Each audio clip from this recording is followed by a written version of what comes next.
that's really weird to me. Ever since So the Jonas Brothers don't have any children yet? Yeah, It's so weird. It's so weird to me that the Jonas Brothers don't have kids. That still weirds me out. No, ever since my surgery, my BO has changed. Yes, that's anaesthetic. Oh, God. It's the worst. So that's not. So it's not anaesthetic just BO. me. No, that's seeping out. That's the growth. Like, it takes a really long time, like up to 3 months for anaesthetic to leave your system.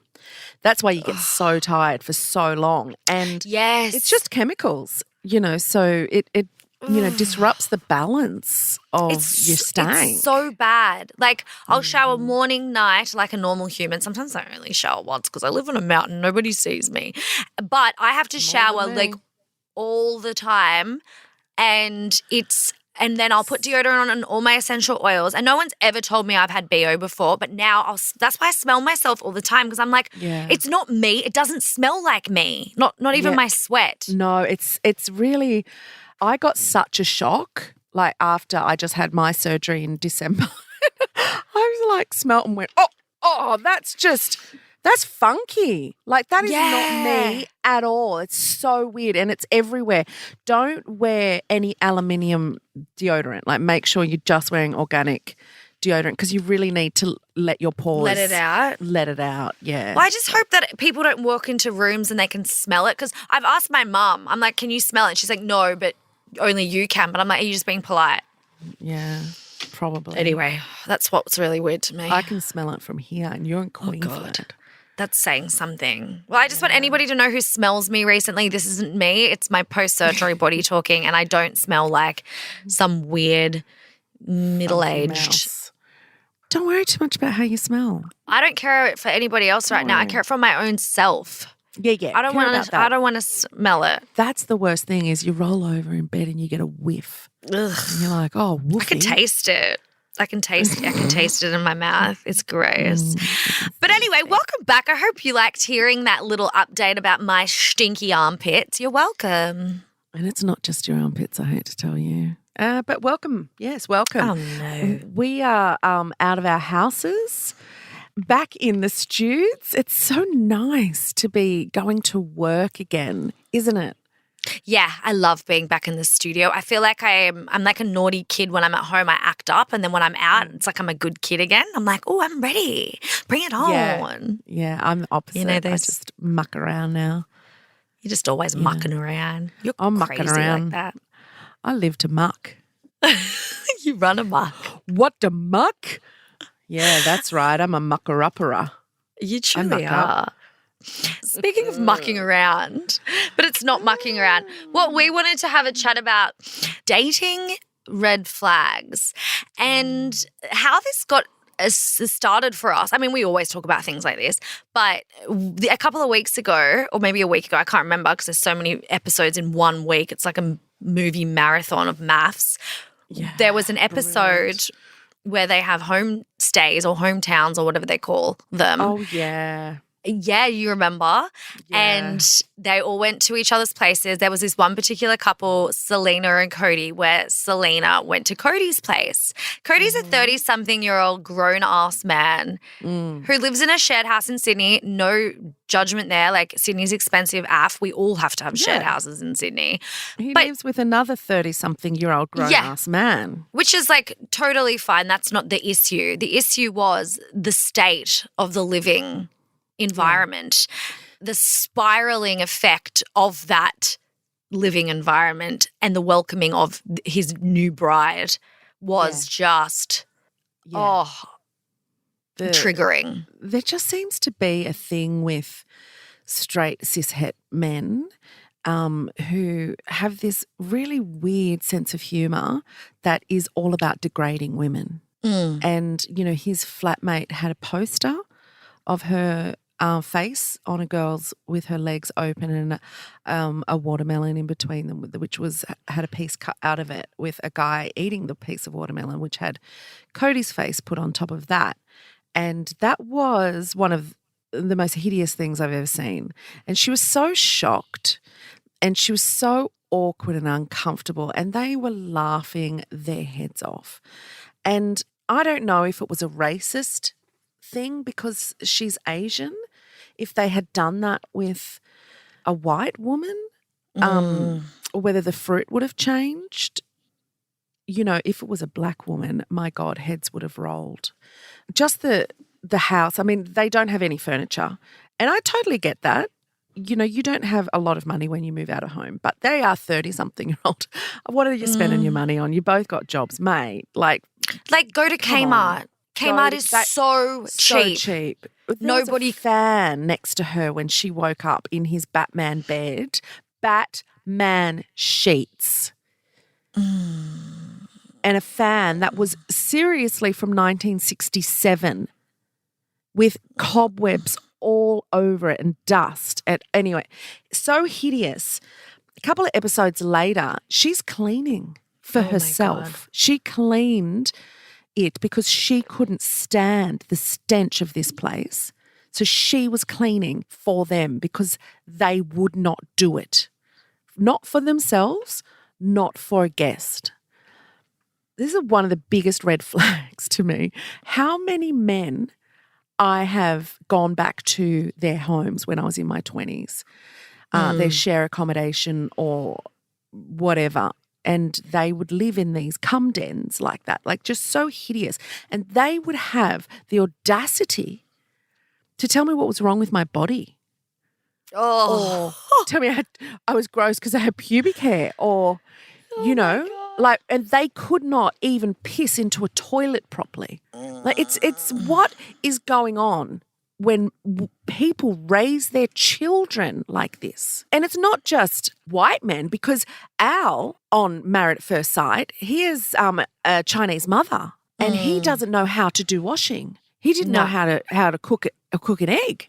He didn't know how to wash dishes. He's never done anything. There's something about mothers and their sons that just weird. If I ever have sons, I'm going to make sure that they know how to do everything, because if you baby your sons forever, then they're only going to get a partner that then they expect a mother.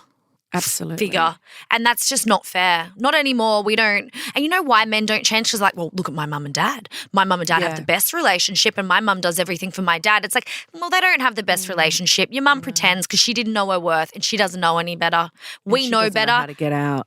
And we're not putting up with your little unclean dick cheese foreskin and your pile of washing on the floor that's been sitting there since 1996. Like, Jesus did not die for this. He did not die for this. But that's just like red flag. Red flag. The thing that triggered me, like took me back, is that I got this feeling where I was really lucky at the beginning. I dated, like I had 3 really good boyfriends, one after the other from like 16 to 21, and then I stopped dating, right? Like having boyfriends. And then I dated a lot from like 23 to 27 maybe. Just dating, you know the drill. And I would put so much of my worth on what these drongos thought of me. And I would lose sleep. And I look back now and I just want to shriek my little self. These guys that were in their 30s and I was in my 20s, they had shared apartments in Newtown, which again, Sydney's expensive. I get it. You know, they all worked bars. Well, we were sharing. We were sharing, but we were still adults. Share accommodation's great. It's the best. It's how young adults get through life. Of course. And I just remember this one particular time I was dating this guy that was quite a bit older than me. And he, like, you know, he was a grown-up and his sheets were always fine. But I remember the house just always stunk. And there was always like, I just felt dirty every time I walked to the toilet, like I needed to have shoes on. And then he would give and take his love away from me all the time. And I was like, gosh, like what's wrong with me? And I look back now and I'm like, you were a grown-ass man. You had dirty sheets. Your house stunk. You treated me like shit. And I put all my worth into that because society, because that's what I was told. And I look back and I'm like, there was so many red flags. It wasn't until he actually said to me, and I picked him up drunk when I was doing like a 2-week detox of everything. Remember I was only eating like lettuce? And I picked him up and he was blind during the day and he said to me, you're going to have to beep out this next bit. But he said to me when I said, can you just be quiet because you're really loud while I'm driving and your mate's in the back and you're being embarrassing. He said, up, c***. And that's when I stopped. I stopped answering his phone calls and finally knew my worth. I stopped the car and I go, get out. You and your mate, get out. And he's like, you're a f***ing bitch. And I was like, yeah. I'm a bitch that knows my worth now and I'm out of here. And we never spoke ever again. He called and called and I never answered. Good. But it took a long time. Yeah, and it does sometimes. This is our PSA to anyone listening. If you are dating young men who live in hovels, if you are just going home with them, don't do it anymore. Here is your permission to stop doing it. If you are married to a man that you are still picking up wet towels for, leave him just for that. You are his servant. You are worth more. You know what? When you do, you're going to have a really great life without him. Really great. And then we're all going to set these wonderful precedents for men to start doing the work, manual work, the labour at home. When you are at home and you share a home with a man, that needs to be 50-50, no matter whether you're a stay-at-home mum or not. And if someone gets sick, one or the other one picks up the slack. We need to change this. This is your call out, ladies. Come on, ladies. Holding them accountable. Don't put up with it. And if you need help, DM us. We'll talk you through. We got you, girl. We got you. Oh, do we ever? We've always got you around it. What are leave other red your flags? husband. As Clementine Ford says, leave your husband. I think that's a good red flag. We can do other red flags at other times, but do you reckon that's the main one? It's such a big one, and people, I can't believe the contempt that women end up having for their other halves. And once you have contempt, your relationship is over. Know that. Every couples therapist will say that. Once the contempt comes, there's resentment. You can work with that. Once the contempt comes, it's over. That kind of behaviour, it builds resentment that eventually spills over into contempt. And once that's there, you got to go. How long it takes for you to leave is up to you, but make it short. Get out. Even get out before it gets to contempt. If they do not respect you when you say, I need you to step up, they're never going to do it. No matter what you say, what you do. And stop compromising. Stop doing it for them because it's just easier. It's just easier to win the war by choosing your battles. You know, he's a good guy in other ways. That he's no respect for you if he's letting you be his servant. And don't say that you enjoy it. There's a big difference between cooking for someone and loving making food and being beautiful like that. But I'm sorry, housework, keeping your abode clean and tidy for yourself and for the person that you live with is respect. It's basic respect. And it's a bigger one than anyone really likes to make the point of. So leave him now. Run. I wonder how many women will leave their men because of this. That would be ideal. If you do happen to leave, can you let us know? Let us know. DM us. DM us for anything. Today we have a very exciting guest on. Who have we got today? We have the wonderful first ever Indigenous queer bachelorette, Brooke Blurton. Welcome, Brooke. Hello. Thanks for having me. I'm excited. Applause. Yeah.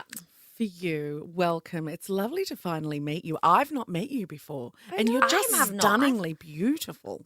I mean, So- oh shit. Oh, shit. And we're starting. Swearing's always necessary. She's hot, but she swears like a sailor. I like it. She does. I like it. Aw, thank you. Well, huge fans, obviously. Love you guys. Well, we're so stoked. And you're obviously part of the Nova fam now, Yeah. so welcome. Thank you. You can't And get rid of me now. No, So. we're practically related. We're related in more ways than one because we're also Bachelorette We are. sisters. Pretty much. So We have we've- so much to unpack with that. We have so much to unpack. I don't even know where to begin. I'm actually getting like a little bit like anxiety just thinking about it, but in a good way. Well, I'd just like to say that the three big things that I know about you two that you have in common is that you're both bachelorettes. Yes. You're both queer. Yes. And what was the other one that we just said? You're both Nova fam. Nova fam. Nova fam, yeah. Oh, don't forget the Nova fam. Sorry about that, producers. I see you all. You're looking. I was going to say we're both feminist, badass bitches. Yeah. Well, there's so many. That four. too. That There's too. so many. There we go. The list is truly endless. But Brooke was our very first queer bachelorette. Yes. And Angie didn't even really was given that opportunity. So how did it feel for you when you saw Brooke be like, was it a proud moment for you or was it something that you kind of went, oh. You're like, hey, I'm fucking queer. Yeah. You know what? It was actually a bit of a mixed emotion because it was like I was so stoked that you were able to do that, especially being our first Indigenous and queer bachelorette. I was like, thank God we're holding space for this. Yeah. But then I was also like, I wish I was as strong as you were at your age, because I'm a bit older than you, that I knew I could say, oh, listen, when the casting happens, when they said, what do you like? I was like, anyone, meaning I only thought I could pick men. So I was like, any type of dude. I don't care if you're tall, short, chubby, thin, as long as you make me laugh and you love what you do, stoked. Let's do this. But I never You didn't know you were allowed to say he can have a vagina as well. I did not know. And also I hadn't really spoke about that much myself. I always knew I was queer. Like I always knew, but I never really started to express it only until after the Bachelorette, where I was like, well, now I definitely know that I definitely want to explore this more. But obviously watching you, that was just a game changer. I appreciate that. And it sucks because I'm not the first queer bachelorette. You were the first queer bachelorette. Just the Maybe first even one to be Sophie out. Monk was the first queer. We don't know. Yeah, We don't know. Exactly. No, I loved your season, Angie. To be honest, look, would have applied myself. I really could have been here a long time ago. I've never even thought of that. If you had both, you could. I would have been done. Sign me up. No, I feel like, to be honest, when I was watching, I was like, these are a bunch of fucking average men compared to Ange. Like, sorry, that's so nice. I love some of them, but I was like, yeah, and I think my season, I had some awesome, beautiful women and men, but I'm like, I just wish they casted more. I think, I don't know if that's your same feelings. It's just like you just got like I don't know, like a pool of general people. I don't know. They were That's a little stab at them. I love them, guys. Yeah. You know what? That's interesting though, because it's okay to say that, but I feel like it's maybe not casting's fault. Maybe there's not that many people that audition for these types of shows. They're too shy. Too shy, or the older ones have already found partners, or they just wouldn't do it. Because for a while afterwards, I was like, oh, wow, I got stitched up. Hey, like that. But in the moment, I thought I was so lucky. It's like Stockholm Syndrome. Same. I was like, oh my God, I have the best group of people, which I did. Like majority, I speak to most of them now, like as friends. But that's what I kind of said to myself. I was like, these people I'd be friends with. Yeah. But in it, did you feel like? Yeah, there was some. Obviously, I had some strong connection and feelings there. But yeah, who knows what could have happened if I signed up for Angie's. No, I'm getting everybody back to that. Imagine if it had just been those average dudes and you. Oh my God. I know what would have happened. And the whole time we just had to pretend we're just like, I'll pass you. Yeah, right, I'll pass you. My theory is that a lot of good men don't apply for the Bachelor and a lot of good women do. I just think that that's just across the board, not just for Bachelor, a lot of reality TV. There's pretty great women, applying for things, and men are just a little bit for clout, so there's there's only a handful of guys who are really on it for the right reasons. And also I think by the time Angie's season came out, Sophie Monk had done hers, she was well known, and that there was a lot of men who were really aware of social media, getting that blue tick. This was the real first, oh my God, I can make a name for myself from this. 100%. And I reckon you could see it. You could see it. Yeah. Now they've scrapped it? Yeah, well, that's it. How do you feel? That's the one thing we wanted to ask. How do you feel? How do you feel being the very last Bachelorette and you killed the fucking friend? That, or I was that good. They can't beat it. We can't beat it. No, that's it. Where do you go from there, though? Like, where do you go? You can't go any further than what you guys, you can't. And I would feel sorry for the person next as well. Like, you probably felt sorry for me coming on after you being like, fuck, wish you luck, babe. Because I messaged you, remember? I called you. You did. We had a chat. And I was like, Angie, help. Yeah. We did. I don't know if I helped you much. I do remember saying to you, make sure you ask for what you want and have days off, because I remember I didn't do any of that and I just let them do whatever they wanted, and I was like an anorexic, drinking, zombie baby, and I just didn't hold any space for myself. Did you get to do that? Yeah. I am probably like I find myself a little bit more strong-minded. Like, I don't do anything that I don't want to do, and that's basically why I said, like, if I'm going to do the Bachelorette, I'm going to have girls and guys, or just very diverse gender. But I never really got that. But so I still stuck to that mentality of going through, and I was like, I'm exhausted, guys. I did, at the end there, you're kind of just like plodding along, you're like just going with the flow because you're so exhausted emotionally and physically. And there were times where I was just like, what, take over. But I was pretty strong, like there, to the point of I got to choose everyone that I kept and left, and I stuck to it. Like, I stayed. Like, I know there was some sort of different plot lines that they had going on. I was like, no, not happening. Oh, that's so not good. happening. Yeah. So good. Yeah, that's so good you went in there like that, because they can be strong and manipulative. Oh, you would know because you've done it too. Yeah. So you know what they are capable of in terms of where they want the storyline to go and what they wanted you to be and what they wanted her to be and da-da-da-da. So for you to go in and to do that, that must have been a game changer. Yeah, I think, well, that's what I mean. And I think they hated me at the same time because I knew how it all worked. Yeah. Like, I was like, no, that's not happening again. We're not doing that. We're not repeating that. Yeah. Did you find in the first time that you tried to control a bit and they just wouldn't let you, and so you kind of thought, I'm going to have more? Or did you get to control a little bit of the first time what you wanted? I think parts. I think half and half. Like, I think I was so green to the first season. I was like, you know what, I'm going to go with the flow. I don't know what's going on. Like, this is all a lot. And, like this little girl from Carnarvon being on this massive franchise. Like, I was like, what the hell is this?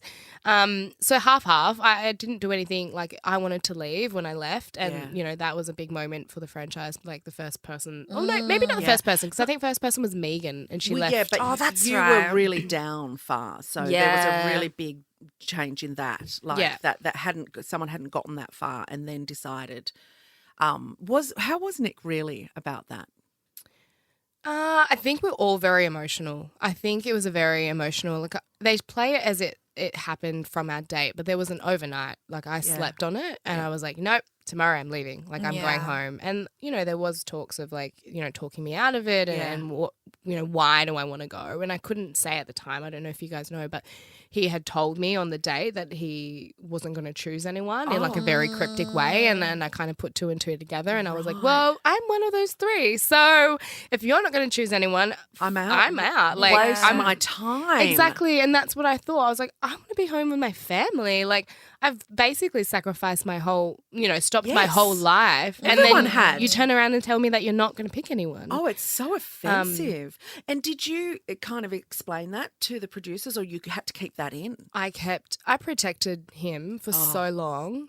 And then I got to a point where I was like, why? Yeah. Exactly. We've all moved on from our lives. It's all sort of, in the past. And I'm so super happy for Nick. He's engaged or he's having a baby. Wow. So it's all happening for him and his life. So stoked for him. But at the same time, in that moment, I was like, I want to be home. You're not going to choose anyone. And it was just all very emotional. I think he felt really bad. I think he did at that time. Maybe not so much now. Yeah. I feel like he would have. But the fact that he said it to you and not the others kind of does speak volumes in some degree, doesn't it? Or did he say it to the others? Do you know? I don't think he did he? Then I felt really guilty because obviously I was in the rose ceremony with them and I could have, told them that he wasn't going to pick them.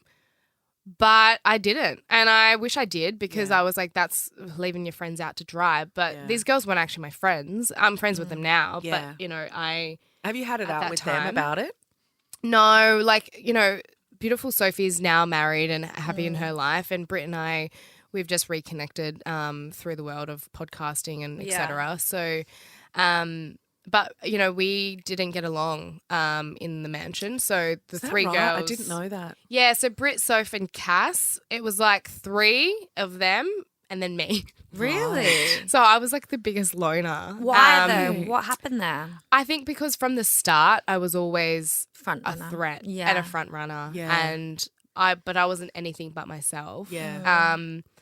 And, you know, they were just really close and it was just unnatural for them to include me, I think, in that sense. They were That just must have all really felt hard. close and then there was me and I was an outcast. Like I was like that would have been awful. Did that also make you want to leave a little bit? 100%. There were so many times where I was like leaning into production, being like, be my friend. Yeah. Oh, you poor thing. Oh, that sounds, Because it's sounds such an awful. isolating. Yeah. It you know, is. Oh, such an and isolating experience. that's what I didn't want this time for other people as well. I was like, Yeah. you better pick good people because I don't want any bullying. I don't want anything happening. Because the first night of The Bachelor, not The Bachelorette, I got the girls together. We did a little kumbaya in the lounge room. I think you were in the same mansion. Like they had the same. Yes, we did have the same mansion.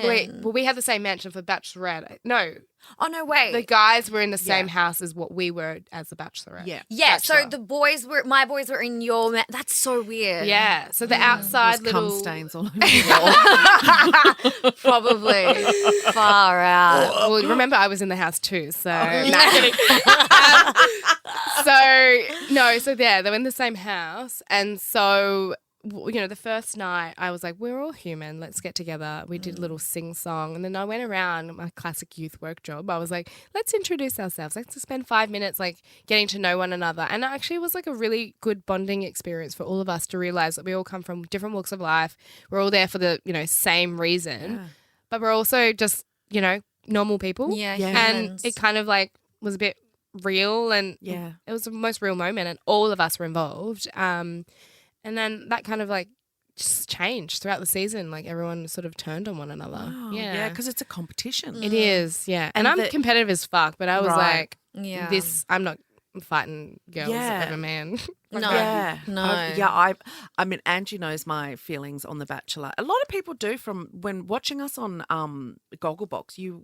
I was very vocal about that whole franchise. Like, I would call it Mormons Are Us because it's Literally. like just a man with a lot of wives. Yeah. Or, Yeah. and it was lovely that it got flipped because, Sam Frost was our first Bachelorette and that was wonderful to see. But it didn't change it. It was like, well, you're just making her as bad as them. Like, it's just Yeah. still the weirdest concept to me. It's not Like, normal. Don't No. get me No. wrong. No. I love the show. Watch it all the time because I was so removed from it until I saw someone that I knew on it, and then it got really real. Yeah. And I was like, this is more bizarre to me now than ever. And then it became a very personal thing for Angie that I couldn't be honest about how much it was awful to watch her going through this situation that was so fucking weird. Like all these Right? people competing for one person. Yeah. And you are isolated and then pushed and pulled and, made to wear certain things and talk certain ways. And Look like a dolly. that was an amazing I guest to have. I loved that chat. We weren't sure because we always loved Brooke, but you Yeah. don't know what people are going to be like until In you real meet life. them. Exactly. And she's better in person. Much better. Oh She's my got a God. calming nature about her. Her pod's going to do really well. Yeah, we're excited. We're Yeah. so stoked to have her as part of the Nova fam. We can't wait to read her book, and we can't wait to see what other adventures she gets up to. Yeah, so thank you for being on here, Brooke Blurton. She's gone now. She's but, gone. You can listen to our podcast again on Tuesdays and Thursdays. We drop new eps. Woo, woo. What are you like? What are you like? Please rate and review us. Yeah. If you want, 5 stars only. If you want to ask us anything, ask us to do shit for you, we'll do. Send us some challenges. Send us some Melbourne challenges. If you got anything to tell us about Melbourne, please do. Oh, and don't forget to tell me all the good queer places to go. Thanks. Okay. Bye. Bye.